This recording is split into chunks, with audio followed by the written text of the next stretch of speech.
Hi guys! Dahil nga sobrang init na ng panahon ngayon, so kailangan natin ng magandang quality electric fan. So ito guys, Asahi. Okay, so ito guys is mga 3 years na nga sa akin to, so hindi pa nga siya nasisira. Yung pinaka sizes nga nito is 16 inches and then meron siyang pinaka 3 speed. So ito guys yung number 1. So tamang lakas yung number 1 lang kung ayaw nyo na masyadong malakas. So, ito naman yung number 2 guys. Ayan, malakas na. Okay, kung gusto niyo na mas malakas, ito yung number 3. Yung number 3, ito yung pinakamalakas. Ayan. Malakas yung hangin nito guys ha. Ayan siya. Ayan. So, bagay na bagay ngayong tag-init. So, very common itong Asahi kasi nga guys, is matagal na sa akin to. So, ito ay for 65 watts po. Ayan. And then, yung pinaka-blades niya guys ha, sa plastic, makapal na plastic. Hindi siya yung malutong.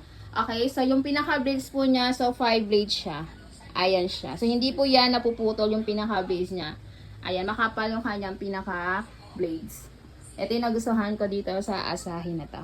Ayan. Kung naghahanap po kayo guys na magandang, quality na electric fan na pang matagalan na, lalong-lalo ngayong tag-init. So, ito guys, go check out na tayo dyan sa ating basket, ang Asahi electric fan. Thank you so much po!